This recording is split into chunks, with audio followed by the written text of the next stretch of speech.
I'm Sharif Al Olama. I'm the Undersecretary for the Ministry of Energy and Infrastructure in the United Arab Emirates. This is my first time to attend the World Hydrogen Summit, and I must say I am very pleased to be over here. First of all, let me start by congratulating Rotterdam in terms of holding this major event. It's a very beautiful city.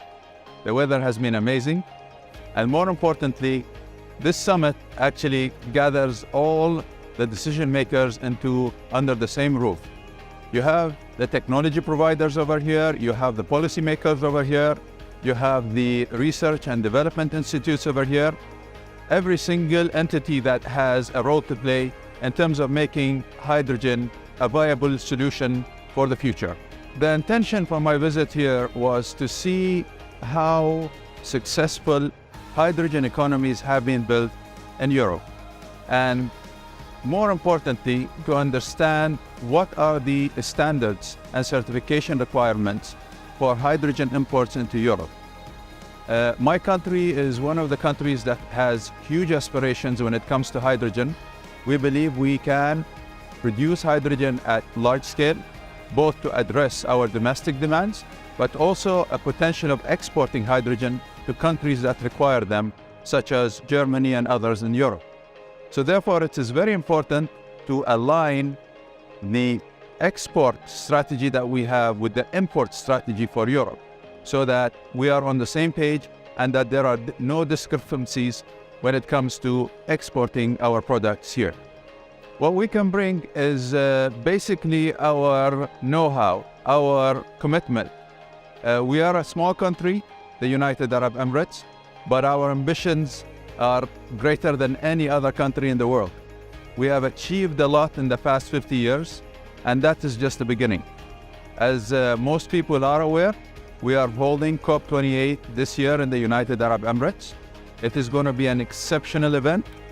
We are anticipating that there will be somewhere in the range of around 80,000 delegates that will be attending the COP.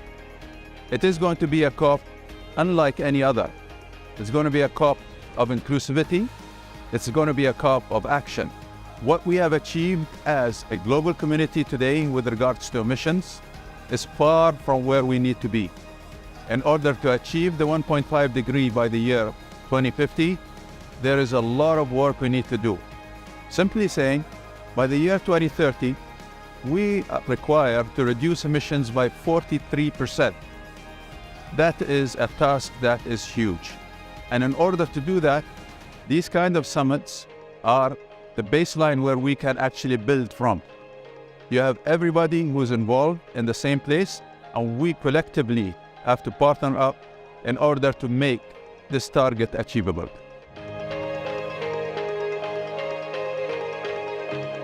My main message to the audience is climate change is not a problem related to a specific region or a specific country.